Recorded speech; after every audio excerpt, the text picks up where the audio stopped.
Welcome back to Turning Hard Times into Good Times. I'm your host, Jay Taylor, and I'm really pleased to have with me once again William Engdahl. William Engdahl is an award-winning geopolitical analyst, a strategic risk consultant, author, professor, and lecturer. He has been on this show a number of times, so I won't read through his whole bio. You can pick it up at the Voice America channel. But he is a prolific author, writes constantly short articles, but also writes a number of books, the most recent of which is The Lost Hegemon, Whom the Gods Would Destroy. And I would suggest that you go to J. Taylor Media, J-A-Y Taylor Media, go to my website, click on a picture of the book, the Lost Hegemon, Whom the Gods Would Destroy, and it will take you right to the place where you can buy this book. It's an excellent book. It's very inexpensive, but if you want to really know what's going on in terms of geopolitics now, not years ago, but now, you must read this book. It's just very, very important. So thanks for joining me again, William. I'm really glad to have you with me again. Glad to be here, Jay. Always good to talk to you. You just recently traveled to Russia, and I'd like to talk to you a little bit about that, what you're seeing, the sense that you have about the economic situation in Russia. Why don't we start with that, perhaps? Okay. What we hear in our country is the sanctions are killing Russia. They are down. They are distraught. They're really hurting, and if we've got to just keep tough with Russia. We got to really make sure that we do the right thing against that bad guy, Putin. And we are told all the time that the Russian economy is suffering. It's not doing very well. But ours, of course, by contrast, is doing not real great, but quite a bit better. But what is your sense of, you as one who's traveled to Russia, what is your sense of what is really going on there economically? I was there a week and a half ago for several days and several meetings in Moscow. What I see in Russia is the Russian people are by no means depressed and in a panic about the economy. What the sanctions have done, ironically, is force Russia to do something it should have done 2 decades ago, and that is build up its own self-reliant industry. They're doing it now for defense suppliers. And most interesting, they're doing it for Russian agriculture, such that in 2015, Russia became the largest wheat producer in the world, larger than the United States. So they have declared their agriculture to be legally free from any genetically manipulated organism, GMO, which is a huge, huge victory for sanity and good health. And now they are aiming to become the world's largest exporter of organic or natural foods without these poisons on them. So many things are developing inside Russia as a result of these sanctions. There's the Chinese proverb, take a crisis and use it as an opportunity. And that's what is happening in many respects. The other thing, some of these things don't happen overnight, of course. But the other thing that's happening is that because Washington pressured the EU foolishly clicked their heels and saluted Washington and the Obama administration and imposed their own silly sanctions on Russia. So Russia sanctioned the import of EU food to the Russian supermarket shelves. And that had a huge positive effect on Russian agriculture last year, and it's continuing this year. The next thing that happened is that Russia turned away from the European Union. They saw that it was a dead-end street politically because of Washington's pressure and all the provocations in Ukraine, and they started getting closer with China.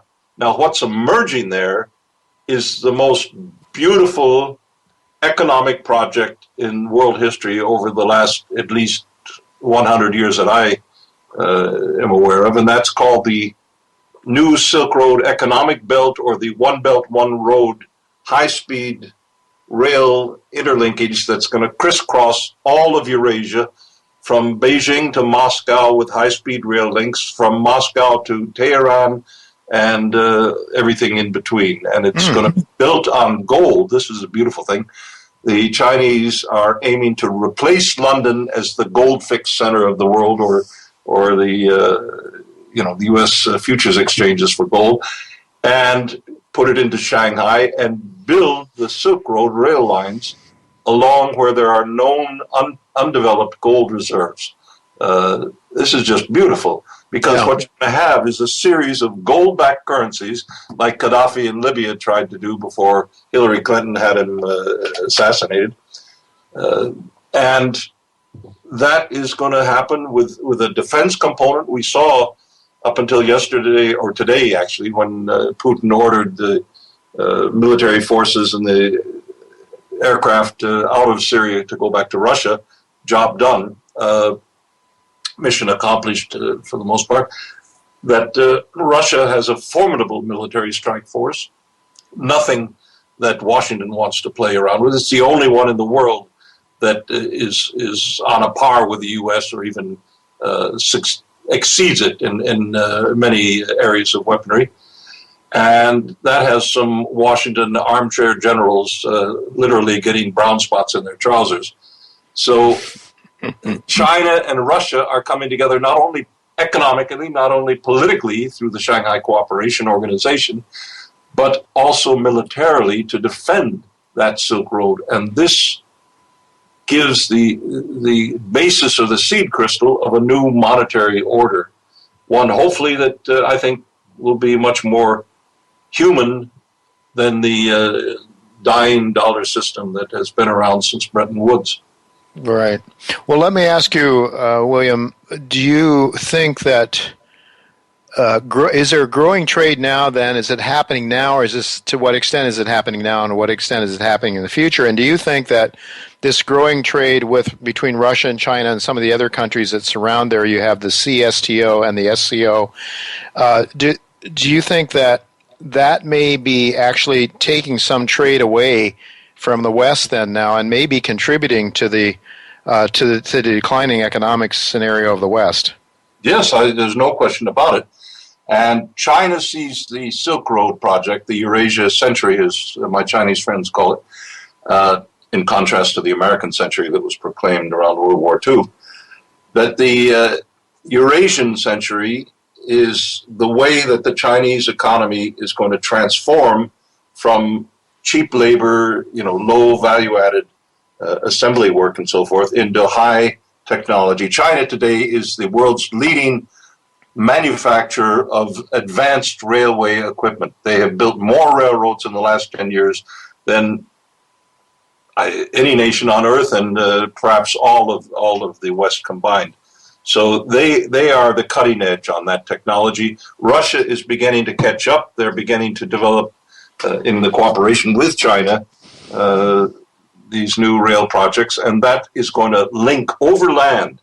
And this is the nightmare of geopolitics since the time of Alfred Mackinder in London in 1904, that the Eurasian continent, Russia, China, would begin linking each other with the world's largest population. India is now becoming a part of that as well, and beginning to connect over land where the sea power of the United States is impotent. It can't it can't do anything about it. Mm-hmm. So they try these silly little color revolutions where they send retired ambassadors like Richard Miles, who should have been put out to pasture 20 years ago after he toppled Milosevic in Serbia, but was pulled out of retirement to try to create trouble in Central Asia. And, that's all they have to answer. And, training ISIS or Al-Qaeda terrorists and sending them to bomb certain oil pipelines in Xinjiang province in China or whatever. But they have no strategy, as was just revealed by the blundering performance of Washington in the Syria business since Russia came in on September 30th and exited today. So, the entry and the exit both caught Washington completely by surprise. Yeah, it seems to have. So what you've got here is this massive this land mass that is just incredible. That the American sea power is impotent, cannot do anything about. And so what are they trying to achieve? What is the U.S. trying to achieve by trying to keep China from controlling its own sea lanes? I mean, as an American who tries to think honestly and fairly, I can't imagine how we would feel if China were sending their ships into the Gulf of Mexico or to either of our coasts. We would be angry as hell. Sure. Well, more than angry. So it's... I think whoever the next president is, if the nation survives the elections intact, China and Russia are going to be the number one item unless there is a march to sanity among the American population, that they stop supporting these ridiculous wars everywhere. But wars for oil, wars for this, wars for that. Let me ask you. Okay, go ahead. Yeah, no. No, I was going to ask you, getting back to the issue of gold in China and Russia. It's my understanding that Russia has been exporting some of its oil to China in exchange for gold. Russia, of course, produces its own gold. It is a major producer of gold. China is the number one world's producer of gold. It's been importing gold like mad. Yeah. I can't see that the U.S. Has the gold it claims to have, given all the gold flows to China. So I'm just wondering, with respect to the Shanghai exchange that you talked about. Yeah. What are the chances? We have our exchanges here, the COMEX and the LBMA in London, and those are really, they're really dishonest exchanges where, 1 ounce of real gold to 100 or 2 or 3 or 400 ounces. It's just really a paper game, game that the bankers are driving, are controlling the price through the paper markets. To what extent do you think that could be a danger, something that could happen in Shanghai, where the bankers would take over and start to bastardize the markets in China, just as our guys have here in the Western world? That is, of course, possible, but I think one very good outcome of this catastrophic venture into margin stock buying encouraged by the Chinese government last spring, April, May, June, and the resulting collapse when people realized what a bubble they'd created. One benefit of that is that the Xi government, the President Xi and his prime minister, have had a dramatic reaction against uncontrolled speculation. They bought in some of their technocrats, probably trained at MIT or Berkeley or Harvard or Princeton or wherever they send them, and then come back and work in Wall Street for a couple of years and say, look, this is how it's done in Wall Street. And so China applied that, and they got, they blew their face off almost. So I think that's been a wake-up call to the Chinese that these Western financial market models are not the best way to do business. And I think they don't need to have this shell game with gold that the New York and London banks have been playing for years. There's even a strong body of thought out there that the gold that is dealt or presented as gold by certain Wall Street banks and funds and so forth is not really gold at all. It's fool's gold. It's gold-plated tungsten or some such similar, which has got virtually the identical weight as gold. And, if you're going to buy physical gold, I suggest you invest in a good drill and drill a hole in that gold and see what's underneath the first few millimeters. Yeah.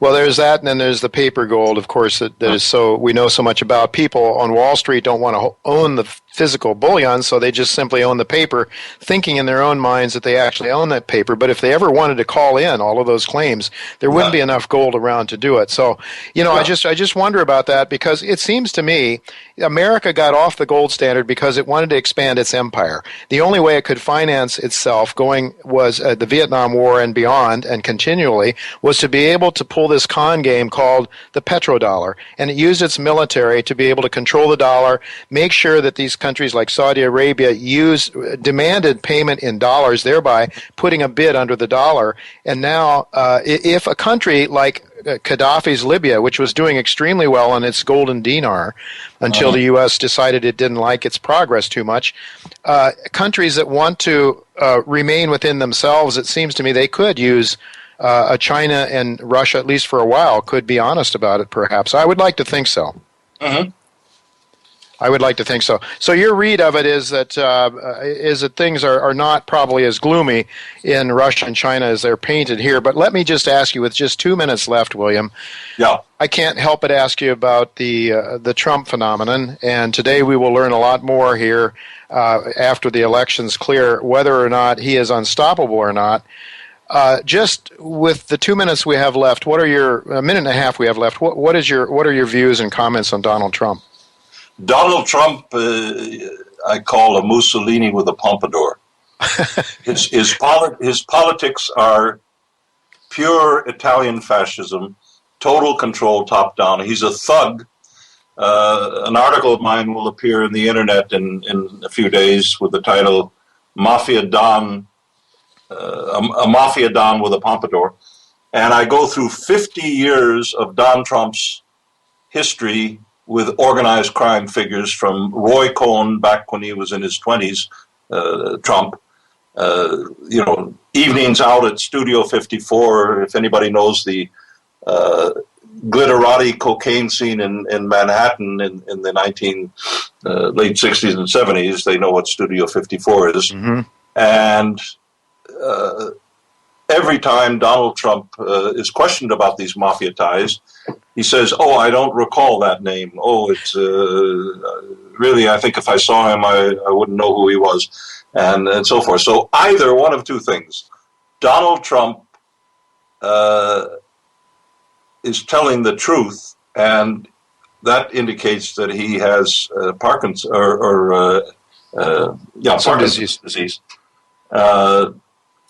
Alzheimer, rather, or he's lying, and both of those are grounds to not let him get within an inch of the White House.